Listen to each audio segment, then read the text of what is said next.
स्वाध्याय टीवी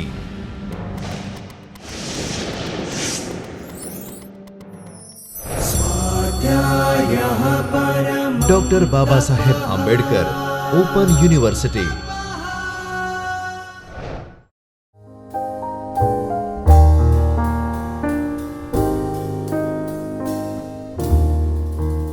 નમસ્તે વિદ્યાર્થી મિત્રો, ડૉક્ટર બાબા સાહેબ આંબેડકર ઓપન યુનિવર્સિટીમાં આપનું સ્વાગત છે. મિત્રો, સમાજશાસ્ત્ર વિષયમાં આપણે આગળ સમજ્યા એમ સામાજિક ધોરણોનો અર્થ આપણે જાણ્યો, એમના લક્ષણો વિશે પણ માહિતી મેળવી. હવે આજે આપણે સામાજિક ધોરણ ભંગ વિશે માહિતી મેળવીશું અને એ વિશે ચર્ચા કરશું. સામાજિક ધોરણ ભંગ 2 થી 3 મુદ્દાઓ એમાં આવશે. એક તો સામાજિક ધોરણ ભંગનો અર્થ, પછી સામાજિક ધોરણ ભંગ વર્તનના કારણો, પછી સામાજિક ધોરણ ભંગ વર્તન સાથે સંકળાયેલી એનોમીની પરિસ્થિતિ, કેમ સામાજિક ધોરણ ભંગ થાય છે અને એ સામાજિક ધોરણ ભંગ થયા પછી જે એનોમી સર્જાય છે અને એ એનોમી સર્જાવા પાછળના ભૂમિકા, સંઘર્ષ, એનોમિક કારણો કયા છે એ વિશેની થોડીક ચર્ચા કરીશું. તો સૌપ્રથમ આપણે સામાજિક ધોરણ ભંગ વિશે જાણીએ, એનો અર્થ કયો છે એના વિશેની સમજ કેળવીએ. સામાજિક ધોરણ ભંગનો અર્થ જોઈશું તો હોર્ટન અને હન્ટ સામાજિક ધોરણ ભંગનો અર્થ આપતા જણાવે છે કે સમાજના ધોરણોનું અનુસરણ કરવાની કોઈ પણ નિષ્ફળતાને સામાજિક ધોરણ ભંગ તરીકે ઓળખી શકાય, આવું હોર્ટન અને હન્ટ જણાવે છે. એ જ રીતે ધોરણ ભંગ વર્તનનો ખ્યાલ કે અર્થ વધુ સ્પષ્ટ રીતે સમજવા માટે ધોરણ સાથે સંકળાયેલો સહ્ય મર્યાદાનો ખ્યાલ સમજવો જરૂરી બને છે. હવે આ શબ્દ ધ્યાને લેવા જેવો છે, સહ્ય મર્યાદા. પછી છે ધોરણ ભંગના અર્થની સામે જ એ બાબત સમજવી જરૂરી છે કે દરેક ધોરણ ભંગ સામાજિક રીતે ખરાબ હોતું નથી. કેટલીક વખત વિધાયક પરિબળો પણ નિપજાવે છે. આમ સામાજિક ધોરણ ભંગમાં આ વ્યાખ્યાની જોઈએ તો સામાજિક ધોરણભંગ કયા સંજોગોમાં થાય, તો હોર્ટન અને હન્ટ જણાવે છે કે ધોરણોનું અનુસરણ કરવાની નિષ્ફળતા. એમની વ્યાખ્યામાં આપણે જોયું કે ધોરણોનું અનુકરણ કરવાની નિષ્ફળતા. હવે સામાજિક ધોરણો કયા છે એ આગળ આપણે ઘણી વિસ્તારથી ચર્ચા કરી હતી, પણ છતાંય કયા કયા સામાજિક ધોરણો હોય છે એ વિશે થોડીક ચર્ચા કરીએ. તો સમાજ કુટુંબનો બનેલો એક સમાજ હોય અને એ સમાજ કઈ રીતે વર્તન કરવું, કઈ રીતે એ વર્તનને નિયંત્રિત કરવું, તો એ માટેના કેટલાક નિયમો હોય. એ નિયમોમાં સામાજિક રિવાજો પણ હોઈ શકે, પછી પરંપરાગત રિવાજો પણ હોઈ શકે, પછી કોઈક રાજ્ય કે દેશ હોય તો એ રાજ્ય કે દેશનું એનું પોતાનું બંધારણ હોય છે અને એ બંધારણને આધીન જ કેટલાક કાયદા કાનૂનો બનાવવામાં આવેલા હોય છે અને એ કાયદા અને કાનૂનોને આધીન જ વર્તન કરવાની એક આખી પ્રક્રિયા ઊભી થાય છે અથવા તો એવું આદેશ કરવામાં આવે છે પ્રવર્તમાન બંધારણીય સત્તા દ્વારા. અને એવા કિસ્સામાં જ્યારે નિષ્ફળ થવાય તો સામાજિક ધોરણ ભંગ થયું કહેવાય. બીજું, કેટલીક વખત પ્રચલિત ફેશનો પણ હોય છે.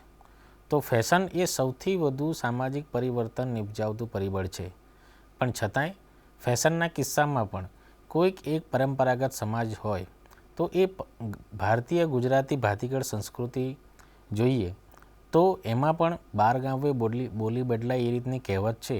એના જ અનુસંધાને એ પોતપોતાનો પહેરવેશ, પોતાની બોલી કે પોતાની ભાષા એ અલગ અલગ હોય છે. આવા કિસ્સામાં એ જે સમાજનું રચનાતંત્ર હોય એ રચનાતંત્રને આધીન જ કેટલાક નિયમ હોય, એમાં જે વર્તન કરી શકે, એમાં જ એના લગ્નના રિવાજો, એમાં પણ અંતરવિવાહી કે બહિર્વિવાહી હોઈ શકે છે. તો આટલા ગામ પૂરતું જ લગ્ન કરી શકાય એ પ્રમાણેનો પણ કેટલીક સમાજોમાં એના નિયમો હોય છે અને એનાથી વધારે વિપરીત જો વર્તન કરવામાં આવે કોઈ કુટુંબ કે વ્યક્તિ દ્વારા તો એના માટેના કેટલીક બદલો કે સજા પદ્ધતિ પણ હોય છે. તો આવા કિસ્સામાં બદલો કે સજા પદ્ધતિ કેમ કરવામાં આવે છે, તો કે એના સમાજના જે કંઈ પણ ધોરણો છે એ ધોરણોને એમણે ક્રોસ કર્યા હોય કે પછી એ ધોરણોને પાળવા માટે એ નિષ્ફળ નીવડ્યા હોય તો આવા કિસ્સામાં એ ધોરણ ભંગ થયેલું કહેવાય છે. બીજું છે ધર્મના નિયમો પણ કેટલીક વખત ધોરણ ભંગ વર્તન કરવા પાછળ પ્રેરે છે. દરેક ધર્મમાં, ભારતીય સમાજમાં હિન્દુ ધર્મ હોય, બૌદ્ધ, જૈન, પારસી ધર્મ, મુસ્લિમ ધર્મ કે ઈસાઈ ધર્મ, દરેકના ધર્મના પોતાના રીત રિવાજો હોય છે અને ધર્મના જે કંઈ પણ આદેશો છે એ મુજબ વર્તન કરવાની આખી પ્રક્રિયા, તો એમાં ધોરણભંગ વર્તન ન થાય એ માટેનું નૈતિક અથવા તો કોઈક સંપ્રદાય સાથે સંકળાયેલા કે પછી ધાર્મિક સંગઠન સાથે જોડાયેલા એના જે કંઈ પણ નિયમો હોય તો એ નિયમોની વિપરીત વર્તન થાય તો એ સામાજિક ધોરણભંગ કહેવાય. તો આ એક ધોરણભંગની આખી પરિસ્થિતિ જે ઊભી થાય છે એના કારણો આ છે એવું હોર્ટન અને હન્ટ જણાવે છે. પછી છે ધોરણ સાથે સંકળાયેલી સહ્ય મર્યાદા. હવે એ સહ્ય મર્યાદા કયા પ્રકારની છે? કેટલીક વખત આગળ આપણે ચર્ચા કરીશું જ, પણ એ જે ધોરણ વર્તન કરવામાં નિષ્ફળ જાય છે તો એ નિષ્ફળ જવા પાછળના કેટલીક વખત કારણો પણ હોય છે, પણ વખતો વખત એનું આદિતીકરણ થઈ જાય છે. કેટલીક વખત અમુક વાર વ્યક્તિ, કુટુંબ કે સમાજ વખતો વખત એનું ધોરણોનું પાલન કરવામાં નિષ્ફળ જાય છે અથવા તો જાણી જોઈને એનું પાલન કરવાનું નિષ્ફળ બનાવતા હોય છે. તો આવા કિસ્સામાં એની સહ્ય મર્યાદા કયા પ્રકારની છે? તો એ સહ્ય મર્યાદા જે છે એ સહ્ય મર્યાદાને ધ્યાનમાં રાખીને ધોરણભંગ થયું છે કે નહીં અથવા તો ધોરણભંગ કહેવાય કે નહીં એ મુજબનું આખું રચનાતંત્રમાં ફેરફારો થતા હોય છે અથવા તો એના દ્વારા ધોરણભંગ થયાના પરિણામો પણ આવતા હોય છે. આમ આ સામાજિક ધોરણભંગનો અર્થ આપણે જોઈએ. હવે સામાજિક ધોરણભંગ વર્તનના કારણો કયા છે એની ચર્ચા કરીએ. સામાજિક ધોરણભંગ વર્તનના કારણો જોઈએ તો 7 પ્રકારના મુદ્દા જે તમે જોઈ રહ્યા છો એમાં એક સામાજિકીકરણની ખામી, 2 નબળી બદલો સજા પદ્ધતિ અને ધોરણોનો નબળો અમલ, 3 યુક્તિકરણ, 4 ધોરણોનો અચોક્કસ વિસ્તાર, 5 ધોરણભંગ વર્તનને ગુપ્ત રાખી શકવાની શક્યતા, 6 ધોરણભંગ વર્તનનું ઉપસાંસ્કૃતિક કાયદેસરપણું, 7 ધોરણોનો અમલ કરવાની જવાબદારી ધરાવતી વ્યક્તિઓમાં સંદિગ્ધતા. હવે આ 7 મુદ્દાઓમાં આપણે પહેલું જોઈએ તો સામાજિકીકરણની ખામીને આપણે થોડી ચર્ચા કરીએ. તો એ સામાજિકીકરણની ખામીના અનુસંધાને સૌથી વધુ બાળક જ્યારે કુટુંબમાં જન્મે છે તો કુટુંબ એક સામાજિકીકરણ કરવા માટેના એજન્ટ તરીકેનું ભૂમિકા ભજવે છે. આવા કિસ્સામાં કયા પ્રકારનું કુટુંબ હોય તો કયા પ્રકારનું સામાજિકીકરણ થાય? મોટેભાગે કોઈક ધર્મ અથવા સંપ્રદાયને વધારે માન્યતા આપતું કુટુંબ હોય તો એ મુજબના પોતપોતાના ધર્મ કે સંપ્રદાયના આધીન જે કંઈ પણ ધોરણો છે એનું સામાજિકીકરણ થતું હોય છે. મોટેભાગે ઝૂંપડપટ્ટીથી લઈને ગ્રામ્ય કુટુંબથી લઈને નગરીકરણ સુધીનો જો આપણે જોઈએ તો એમાં એક નવી ઉપસંસ્કૃતિ, ઔદ્યોગિક સંસ્કૃતિના કારણે કોલોનિયલ પ્રથા જે હતી આગળ અને એના કારણે જે નવા શહેરો ઊભા થયા, ટેકનોલોજીનો પણ વિકાસ થયો, તો વખતો વખત જે કંઈ પણ ધોરણોની રચનાતંત્રમાં ફેરફારો થયા છતાં પણ કેટલીક વાર ગુનેગારીના સંદર્ભમાં પણ એનું વધારો થતો જાય છે. આવા કિસ્સામાં આ ગુનેગારી પ્રથા કયા પ્રકારે ઉદ્ભવી? આ ગુનેગારી જે કરવાની પ્રક્રિયા જે છે, કેટલીક વખત બાળ ગુનેગારો હોય, મોટા ગુનાઓ આચરતા કેટલાક ટોળીઓ હોય અથવા તો અમુક જ સમાજની એ ટોળીઓ સાથે એ આખો વ્યવસાયમાં જોડાયેલા હોય એવું પણ બને છે. તો એના પાછળ સામાજિકીકરણ વ્યક્તિનું કયા પ્રકારે થયું છે? હવે સામાજિકીકરણ થયાના કેટલાક પરિબળો જોઈએ તો કુટુંબથી બાળપણમાં જે કંઈ પણ 6 થી 14 વર્ષની આપણી આખી વયમર્યાદા જોઈએ તો મનોવૈજ્ઞાનિક કારણોમાં સૌથી વધુ ફેરફારો આ અવસ્થા દરમિયાન થતા હોય છે અને એ જે અવસ્થામાં થયેલી વર્તનની જે કંઈ પણ છાપ છે એ આજીવન વ્યક્તિના લાંબા ગાળા સુધી જોવા મળે છે એવું શાસ્ત્ર મનોવિજ્ઞાન કહે છે. તો આવા કિસ્સામાં કુટુંબની કયા પ્રકારની જવાબદારી? જો બાળક ગુનેગારની જે આખી વ્યાખ્યામાં જતું રહે એ પ્રકારનું જો વર્તન કરતું હોય અને કુટુંબના કોઈ પણ મોભી કે વડીલ કે માતા પિતા દ્વારા કહેવામાં આવતું ના હોય કે ભાઈ આ ખોટું છે, આવું ના કરાય, આનાથી આટલી સજા થાય અથવા તો આવું આપણે ન કરાય, તો આવું ન જ થતું હોય છતાં એને પ્રોત્સાહન આપીએ તો આવા કિસ્સામાં સામાજિક ધોરણભંગ થયેલું ગણાશે. તો એક કુટુંબ એક એજન્ટ તરીકે જ્યારે કામ કરે છે ત્યારે એમની પોતાની ભૂમિકા કઈ છે એ જો નિષ્ફળ જાય રચનાતંત્રીય પાસામાં સામાજિકીકરણ કરવામાં તો આવા કિસ્સામાં સામાજિક ધોરણભંગ થાય છે. બીજો મુદ્દો જોઈએ તો નબળી બદલો અને સજા પદ્ધતિ અને ધોરણોનો નબળો અમલ. કેટલીક વાર એવું થાય કે જે કંઈ પણ સામાજિક ધોરણોનો અમલ થતો હોય તો સામાજિક ધોરણોનો નબળો અમલ કયા કિસ્સામાં થાય કે સામાજિક ધોરણ વર્તન જે છે એ સમાજમાં કેટલા પ્રકારે આગળ આપણી વ્યાખ્યામાં જોયું તેમ સહ્ય મર્યાદા એની કયા પ્રકારની છે. જો એ સામાજિક રીતે સહ્ય મર્યાદામાં આવી જતું હોય તો એને સામાજિક ધોરણભંગ ના પણ કહી શકીએ, પરંતુ વખતો વખત એનું વધારે આદિતીકરણ થતું જાય અથવા તો જાણી જોઈને એ ટેવ પાડવામાં આવેલી હોય તો આવા કિસ્સામાં એ સામાજિક ધોરણભંગ થયેલું કહેવાય છે.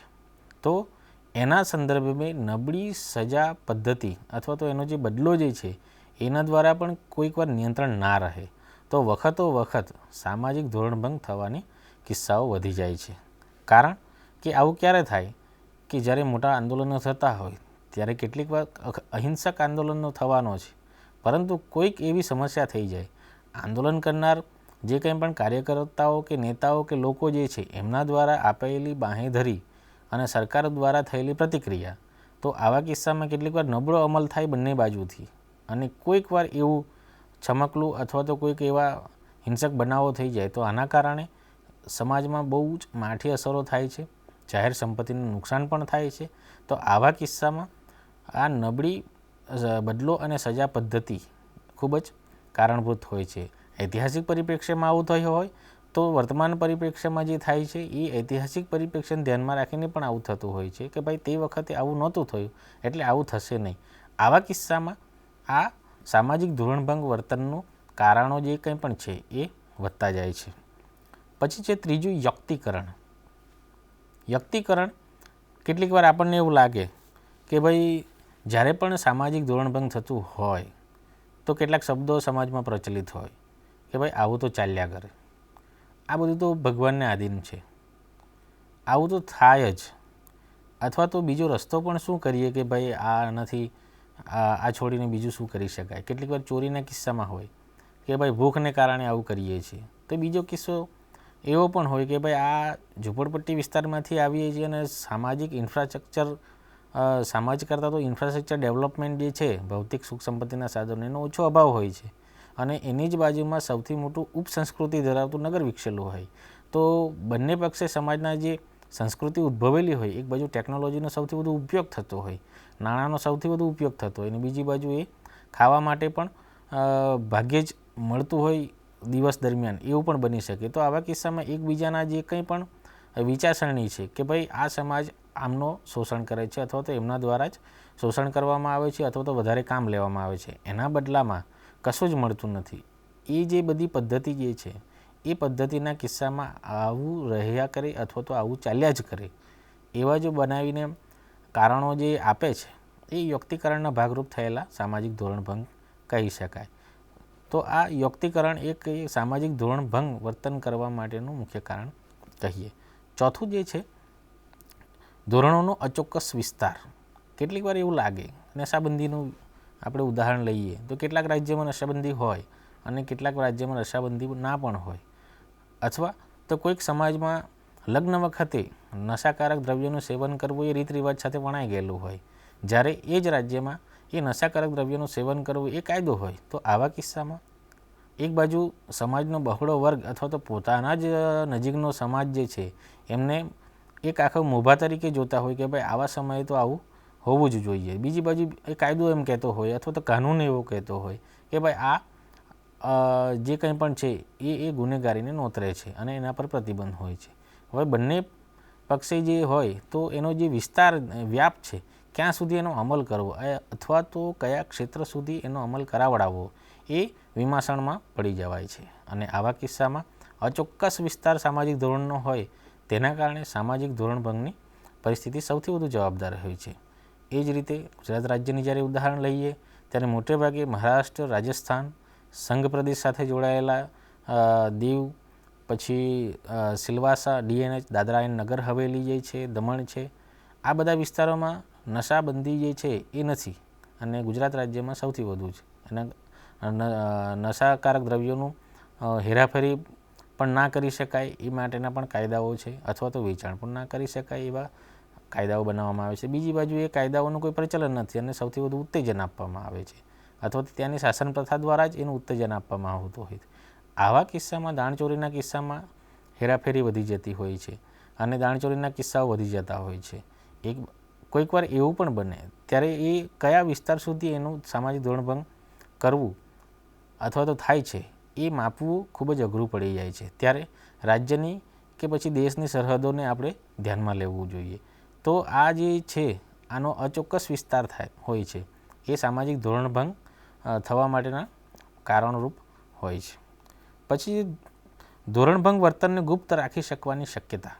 આગળ આપણે જોયું તેમ નશાકારક દ્રવ્યોનું સેવન અથવા તો દારૂના પીઠા અથવા તો જે કંઈ પણ ગુનેહિત પ્રવૃત્તિઓ સાથે જોડાયેલા વિસ્તારો હોય છે એ વિસ્તારની આજુબાજુ પણ કેટલોક સમાજ રહેતો હોય છે, પરંતુ એ સમાજ એ રોજગારી સાથે પણ જોડાયેલો હોય છે અથવા તો એમાંથી પણ કેટલીક વાર રોજગારી મળતી હોય છે.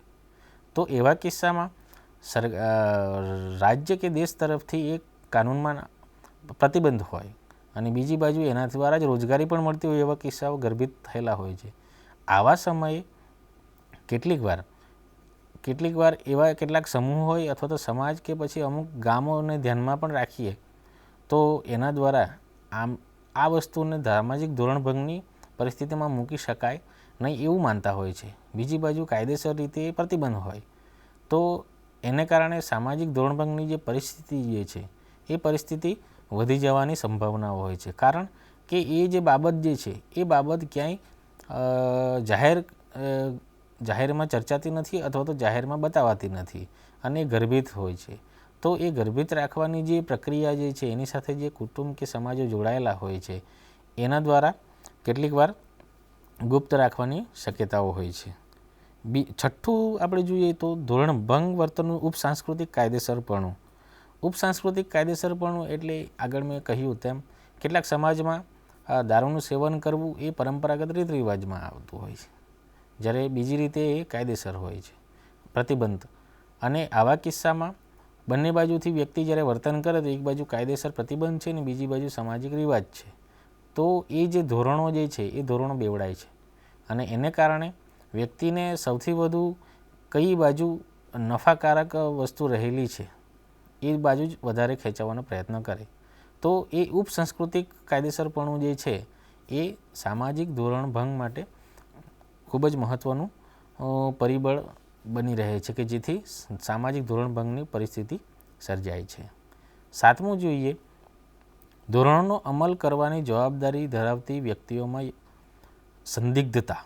કેટલીક વાર એવું થાય કે ભાઈ કોઈ પણ સત્તા હોય અથવા તો કોઈ પણ માળખું હોય તો એ માળખામાં કેટલીક વખત ગ્રુપ કે જૂથ દ્વારા અથવા વ્યક્તિઓમાં મોટે ભાગે એક વ્યક્તિ ગુનો કરે અથવા તો સામાજિક ધોરણભંગનું વર્તન કરે અથવા તો ધોરણભંગ વિરુદ્ધનું વર્તન કરે તો એમને વધારે પડતું ટોકવામાં આવે છે અથવા તો કોઈક સજા કરવામાં આવે છે. બીજી જ બાજુ એ જ વ્યક્તિઓમાં, કુટુંબમાં કે સમાજમાં જે કોઈ પણ ગુનો કરે છે તો એમને ટોકવામાં આવતા નથી. એ જ માળખાકીય રચનાના જે કંઈ પણ ટોચના માળખું હોય એમના દ્વારા. તો આવા કિસ્સામાં એક વ્યક્તિને એવું લાગે કે ભાઈ મેં આટલું કરું છું તો આટલું થાય છે ને એમના દ્વારાથી એનાથી બમણું પણ સામાજિક ધોરણભંગ થાય છે, તો એને કારણે એમને તો કશું કહેવાતું જ નથી. તો આવા કિસ્સામાં જે કંઈ પણ વ્યક્તિઓ હોય છે એ વ્યક્તિઓમાં સંદિગ્ધતા રહેલી છે કે ભાઈ એકને બચાવવા બીજાને સજા કરવી અથવા તો આ વ્યક્તિઓને બચાવી લેવા અથવા તો આ કુટુંબને બચાવી લેવા અથવા તો આ સમાજને બચાવી લેવા અથવા તો આમને આટલું સજા કરવી કે જેથી કરીને બીજી વાર ના થાય, પરંતુ આમને તો બચાવવા જ જોઈશે. આવી બધી કેટલીક પ્રણાલી વિકસી આવેલી હોય છે સમાજમાં. તો એ સામાજિક ધોરણભંગ વર્તન કરવા માટે ના કારણોભૂત બની જતી હોય છે. તો આ 7 કારણો જે છે એ સામાજિક ધોરણભંગ વર્તનના કારણરૂપ હોય છે. તો તમને ખ્યાલ રહેશે મિત્રો, એમાં 7 કારણોમાં મોટે ભાગે આપણે ફરીથી ચર્ચા કરીએ. એમાં એક છે સામાજિકીકરણની ખામી, બીજું છે નબળી બદલો સજા પદ્ધતિ અને ધોરણોનો નબળો અમલ, ત્રીજું છે યોક્તિકરણ, ચોથું ધોરણોનો અચોક્કસ વિસ્તાર, પાંચમું ધોરણભંગ વર્તનને ગુપ્ત રાખી શકવાની શક્યતા, ધોરણભંગ વર્તનનું ઉપસાંસ્કૃતિક કાયદેસરપણું એ છઠ્ઠું છે અને સાતમું જે છે એ ધોરણોનો અમલ કરવાની જવાબદારી ધરાવતી વ્યક્તિઓમાં સંદિગ્ધતા. તો આ હતા સામાજિક ધોરણભંગના કારણો. હવે જોઈએ એનોમી અને સામાજિક ધોરણભંગ. એનોમી જે છે એ એનોમી શું છે એ અંગ્રેજી શબ્દમાંથી ઉતરી આવેલો શબ્દ છે. એનો અર્થ આપણે જોઈએ તો રોબર્ટ મર્ટન કહે છે કે ધોરણભંગ વર્તનનો દર ઊંચો લઈ જવા માટે સામાજિક સાંસ્કૃતિક પરિસ્થિતિ જવાબદાર હોય છે. અંગ્રેજી શબ્દ એનોમીનો શાબ્દિક અર્થ ધોરણ વિહીનતા થાય છે. રોબર્ટ મર્ટનના શબ્દોમાં જોઈશું તો સાંસ્કૃતિક દ્વારા માન્ય થયેલા ધ્યેયો અને આ ધ્યેયો પ્રાપ્ત કરવા માટેના સમાજ માન્ય ધોરણોને અનુરૂપ રહીને વર્તન કરવાની સમાજ માન્ય અપેક્ષાઓએ ત્રણેય વચ્ચેની સમતુલા ડગી ગઈ હોય અથવા આ ત્રણેય વચ્ચે અંતર પડી ગયું હોય તેવી પરિસ્થિતિને આપણે એનોમી તરીકે ઓળખાવીશું. હવે રોબર્ટ મર્ટન કહે છે તેમ ધોરણભંગ વર્તનનો દર ઊંચો લઈ જવા માટે અથવા તો સામાજિક સાંસ્કૃતિક પરિસ્થિતિ એના પાછળ જવાબદાર હોય છે. હવે આ જે છે પરિસ્થિતિ આખી કે ભાઈ સામાજિક ધોરણભંગ વર્તન જે છે એનો સાંસ્કૃતિક આખી પ્રક્રિયા જે છે એ પ્રક્રિયા એનોમીની પ્રક્રિયા ક્યારે સર્જાય?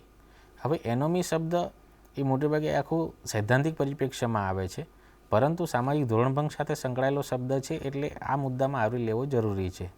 તો એનોમી જે છે એ એનોમી આપણે આગળ મર્ટને કહ્યું તેમ કે વર્તનનો દર ઊંચો લઈ જવા માટે સામાજિક સાંસ્કૃતિક પરિસ્થિતિ એના માટે જવાબદાર હોય છે. સામાજિક સાંસ્કૃતિક જવાબદાર. હવે સામાજિક અને સાંસ્કૃતિક જે છે શબ્દ એમાં દરેક માણસનું જે સાંસ્કૃતિક પરિપ્રેક્ષ્ય હોય છે એ સામાજિક સાંસ્કૃતિક પરિપ્રેક્ષ્યમાં મોટે ભાગે કેટલાક નિયમો એવા હોય કે વખતો એ ધાર્મિક નિયમો હોય કે પછી કૌટુંબિક નિયમો હોય કે કોઈક જ્ઞાતિ સમૂહના નિયમો હોય. તો આવા કિસ્સામાં આ નિયમ તો કોઈ પણ ભોગે પાળવો જ રહ્યો. તો આ નિયમ કોઈ પણ ભોગે પાળવો જ રહ્યો અથવા તો આ નિયમો આ સમાજમાં આટલી રીતે પળાય જ છે. તો આવા કિસ્સામાં જે સામાજિક ધોરણ જે બનાવવામાં આવેલું હોય એ સામાજિક ધોરણ નહીં પાડી શકે અથવા તો એના સુધી પહોંચી ન શકે, તો એવા કિસ્સામાં એ જે આખી પરિસ્થિતિનો વળાંક આવે છે તો એ વળાંકના કારણે જે અચાનક જે પરિણામો આવી જાય છે એને આપણે એનોમીની પરિસ્થિતિ તરીકે ઓળખાવી શકીશું. હવે એનોમીની પરિસ્થિતિમાં બે બાબતો મુખ્યત્વે જોવી જરૂરી છે. એના જે એનોમી જે સર્જે છે એ એનોમીની પરિસ્થિતિ સર્જતા પરિબળો જે છે, એક તો કે ભૂમિકા સંઘર્ષ અને બીજું જે છે એ સાંસ્કૃતિક ધ્યેયો અને સમાજ માન્ય માર્ગો વચ્ચેનો ગેપ. હવે ભૂમિકા સંઘર્ષ જે છે, હવે ભૂમિકા વિશે આપણે આગળ બેઝિક સમાજશાસ્ત્ર વિશે વ્યાખ્યાનો હતા એમાં જોયું કે ભાઈ ભૂમિકા એટલે દરેક વ્યક્તિનું કોઈ પણ એક ભૂમિકા હોય છે અને ભૂમિકા સંઘર્ષ. હવે એ ભૂમિકા જે છે વર્તનનું આખું સ્વરૂપ જે છે એ દરેક કુટુંબ હોય, વ્યક્તિ હોય અથવા તો કોઈક દરજ્જા સાથે સંકળાયેલું જૂથ હોય, એમનો એ પરંપરાગત ધોરણો અથવા તો જે કંઈ બંધારણીય નિયમો હોય અથવા તો રિવાજો હોય એ મુજબ જ વર્તન કરવાનું હોય. એ વર્તનને આખી ભૂમિકા નિભાવવાની હોય છે. આવા કિસ્સામાં એ જે ભૂમિકા નિભાવવામાં મોટેભાગે થાકી જાય છે, કંટાળી જાય છે અથવા તો એનાથી નકારાત્મક થઈ જાય છે અથવા તો એમાં મને મજા નથી આવતી અથવા તો આ દબાણયુક્ત લાગે છે. આવા કિસ્સાઓ જ્યારે ઊભા થતા હોય ત્યારે ભૂમિકા સંકુલમાં આખો સંઘર્ષ રચાય છે અને એના કારણે એ એનોમીની પરિસ્થિતિ સર્જે છે. કેટલીક વાર એકલવાયુ થઈ જવું, મોટેભાગે સમાજથી અળગાપણું થઈ જવું. તો આવા કિસ્સામાં જે કંઈ પરિસ્થિતિ થાય છે તો એને એનોમી તમે ઓળખી શકો. એટલે સમાજમાં અણધાર્યા પરિણામો વર્તનના કે જે કંઈ કુટુંબ કે સમાજમાં વ્યક્તિ પાસે જે કંઈ પણ અણધાર્યા પરિણામો આવે તો એ અણધાર્યા પરિણામોને કારણે એ સહન કરી શકે નહીં. તો એ એકલવાયુ આખી વ્યક્તિની એકલવાયુ જીવન તરફની આખી દિશા જે છે એ પણ જતી રહે છે અથવા તો આત્મહત્યા કરી લેવાની પરિસ્થિતિ પણ ઊભી થાય છે કે ભાઈ આવું કેમ થયું, હવે શું થશે, અથવા તો આવી એક પરિસ્થિતિ ઊભી થાય તો એ ભૂમિકા સંઘર્ષ રચાય છે અને એ સંઘર્ષને કારણે સામાજિક ધોરણભંગ વર્તન કરવા તરફ પ્રેરી જાય છે. બીજું જે છે એ સાંસ્કૃતિક ધ્યેયો અને સમાજ માન્ય માર્ગો વચ્ચેનો ગેપ, કે ભાઈ આ જે ગેપ એટલે કે વચ્ચેની જે ગૂંચવણ ઊભી થાય છે. આગળ ભૂમિકા સંઘર્ષ શબ્દ આવ્યો એ રીતે સંઘર્ષમાં જે કંઈ પણ વર્તનનું રચનાતંત્રીય માળખામાં ભંગાણ થાય છે. હર્બર્ટ સ્પેન્સરે રચનાતંત્રીય માળખામાં જ્યારે કોઈ પણ એક શરીરના ઉદાહરણ આપીને કહ્યું કે કોઈ પણ એક અંગમાં જ્યારે ભંગાણ થાય અથવા તો કોઈક એમાં આખી પરિસ્થિતિમાં વિકટ ઊભી થાય કે આ અંગને કારણે આપણે કામ નથી કરી શકતા, તો આખા શરીર પર એનું ભારણ થતું હોય છે, અથવા તો સરખી રીતે આપણે નથી એનું વર્તન કરી શકતા. તો એ જ રીતે સમાજના રચનાતંત્રમાં કોઈ પણ એક માળખામાં જ્યારે પરિવર્તન આવે ત્યારે એ સમગ્ર અસર સમાજ પર જાય છે. તો આવા કિસ્સામાં એ સમગ્ર અસર ઊભી થાય છે અને વ્યક્તિ એમાં ગૂંચવાય છે, અથવા તો અચાનક અણધાર્યા પરિણામો આવતા જતા હોય છે. તો એ અચાનક અણધાર્યા પરિણામો આવી જાય, વ્યક્તિ એના સુધી પહોંચી ન શકે એ પરિસ્થિતિ સુધી, અને એના વચ્ચેનું જે એક આખું સંકલન હોય છે એ તૂટી જાય છે, અથવા તો એમાં ગેપ પડે છે. તો એને કારણે સામાજિક ધોરણભંગ વર્તન તરફ વ્યક્તિને દોરી જાય છે. તો એનોમીની પરિસ્થિતિ જે સર્જે છે એ આ બે વસ્તુ ખૂબ જ સમજવા જેવી છે. એક તો ભૂમિકા સંઘર્ષ અને સાંસ્કૃતિક ધ્યેયો અને સમાજમાન્ય માર્ગો વચ્ચેનો ગેપ. તો એક સામાજિક ધોરણભંગ કે સામાજિક વિચલન વિશે આપણે આ માહિતી આખી સમજી શક્યા. વધારાની માહિતી સમજવી હોય તો એક આખો સંદર્ભ છે, આ પુસ્તકના અનુસંધાને સંદર્ભ લેવામાં આવ્યો છે. પ્રોફેસર એજી શાહ અને જે.કે. દવે 2000-2001નું પ્રકાશન છે, અનડા પ્રકાશન અમદાવાદ દ્વારા. સામાન્ય સમાજશાસ્ત્ર પુસ્તકનું નામ છે. એમાંથી આ મુદ્દા વિશે તમે વિસ્તારથી વાંચી શકશો. વધારાનું જે કંઈ પણ માહિતી આપણે ડૉક્ટર બાબા સાહેબ આંબેડકર ઓપન યુનિવર્સિટીના જે ESO પુસ્તક જે છે, બેચલર ડિગ્રી પ્રોગ્રામ અથવા તો માસ્ટર ડિગ્રી પ્રોગ્રામ, એમાં એનોમીની સિદ્ધાંતને તમે વિસ્તારથી જોશો તો એ સામાજિક ધોરણભંગ વિશે વિસ્તારથી સમજી શકો છો. તો આ હતું સામાજિક ધોરણભંગ વર્તન વિશે આપણે સમજ મેળવી. આવનારા મુદ્દાઓમાં નવા મુદ્દા સાથે મળીશું. ત્યાં સુધી રજા આપો. નમસ્કાર. स्वाध्यायः परमं तपः।